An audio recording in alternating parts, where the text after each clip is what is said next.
Yeah, well, at Disney, we're all about creating a diverse and inclusive environment. Inclusion is one of our keys for a reason. So we are all about making sure that everyone reaches their full potential. And that's really what Disney Dreamers Academy is all about. We're all about making sure you believe in yourself and reach all of the goals that you want. So Disney and Disney Dreamers Academy, the mission is really one and the same. We're all about letting you be yourself to the fullest that you can.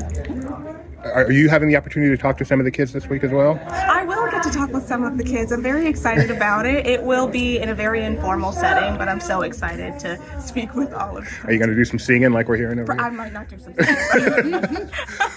So what kind of advice are you looking forward to imparting on them? Just really letting them know that who they are is enough. I mean, that's advice that I was given, and it's really important for them to know that they don't need to try to be anyone but themselves, because who they are is who we are looking for. It's who they are supposed to be. So I don't want them to try to be anything but who they are. When you see these dreamers, like, what version of yourself do you see in them?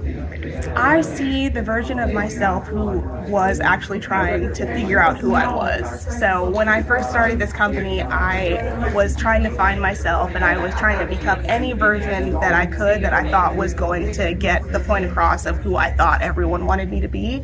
And so my point really is to tell them that you can be yourself, you can be quirky, you can be fun, you can be a little weird, because I am, and that is what everyone wants from you anyway. So that really is the mission, and that's what I see in them, and I'm hoping that I get to show them that you be yourself, and it's all going to work out great. Thank you.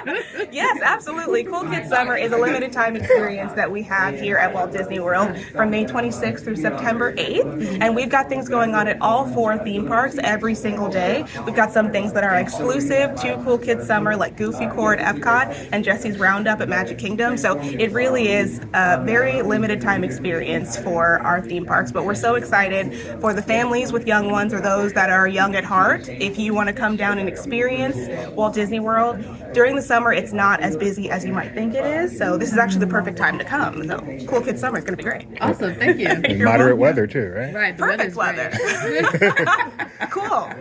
In the summer. What was your path to ambassador? Where were you working at Disney World before that?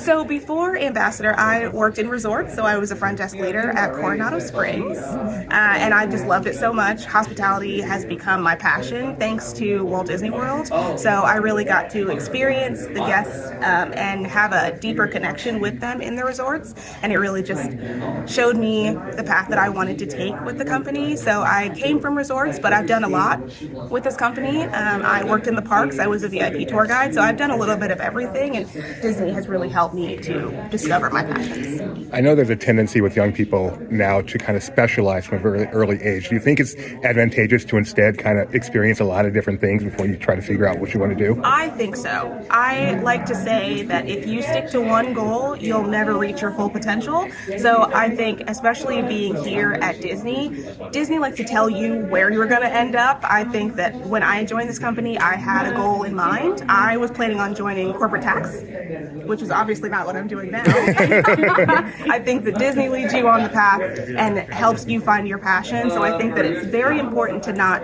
narrow yourself down to one particular thing. I think you should be open to all of the possibilities that are in front of you.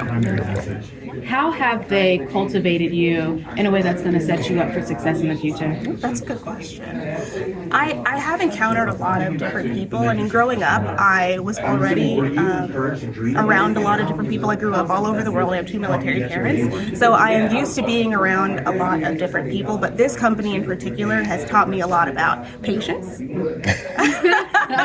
Right? I mean, our guests are wonderful, and every day is a new challenge. So they've definitely taught me patience.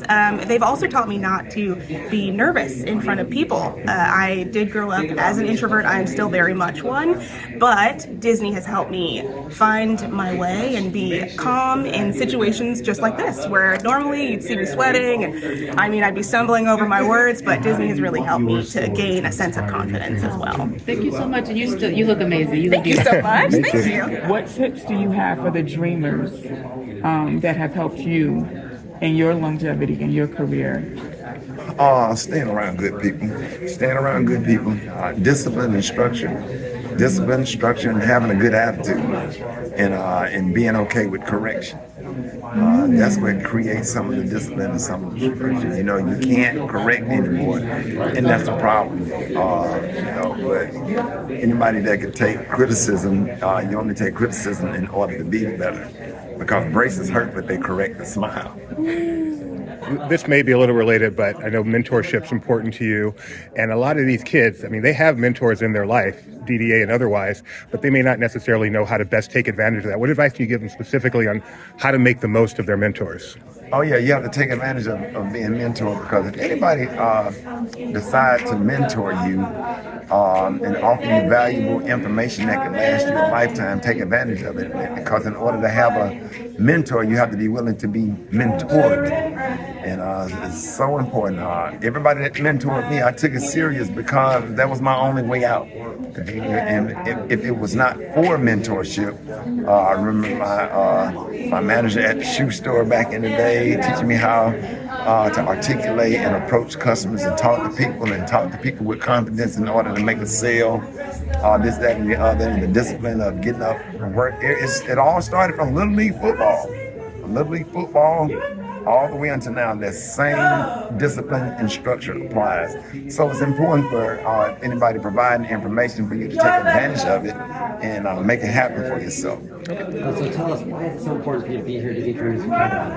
Yeah, to be here today is so special to me. I felt like it was like low-key kind of a calling, only because this is one of my whys as to what I love to do and why I do what I do. Anytime I'm able to show young people and to be a tangible role model for them to dream big and to never let anyone get in the way of that, I hope that I can show up as my true self for them. And so I've had tons of fun here at Dreams Academy because it's real. I feel like I've been sitting in these seats before and listening to people and wanting just to fuel my dreams. It's so true. What's your number one piece of advice for the next generation?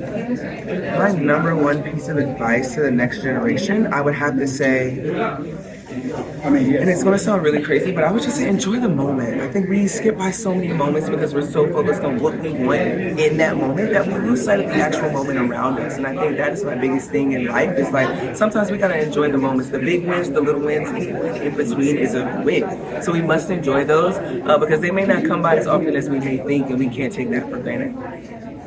You're here mentoring the youth. Did you have a mentor, somebody who's special to you that helped you along this path? Oh yes, I would say all my coaches are my mentors. Between Dawn Staley and Becky Hammond, I think those are two mentors that I love the most because they show me how to show up as my true self. They allow me to be my true self and allow others to. They hold that mirror up for you to really see who you are and don't forget who you are. And so if I can just be a snippet of them, a piece, if I can take 50% from each, I hope that I can do some good in the world because they've done a tremendous job with me in my career. So I know you've chosen life in the public eye, which can't be easy. And Did I choose it? Well, or it chose you. And some of the people you're talking to have that same goal. Yeah. What advice can you give them in terms of just dealing with the scrutiny that they're going to be constantly be under? Yeah, sometimes you gotta take the good with the bad, and it's not gonna be pretty always, but you can get through it. As long as you're true to yourself and who you are and never letting anyone take that away from you, I think that's what makes it fun. That's what makes it allow people to see you as your true self. It's like when I arrive, I hope people don't think that I'm putting on the front. I hope people don't think that this isn't me. It is me in the craziest, luckiest way in the world. But yeah, I think when it comes with the scrutiny, you gotta take it with a grain of salt. I'm not gonna if I get 10 comments, I'm not gonna let one bad one ruin my day. That's just not gonna be me. My life is way too good, and God has blessed me way too much for me to pay attention to that. But you do read the comments. I do read the comments. I know. I don't care. I'm reading what people say. I'm human. What? I'm being real. Absolutely. Some comments, I'm like, they don't deserve my time. But yes, I do. All right. Thank you. Thank you so much. Yeah.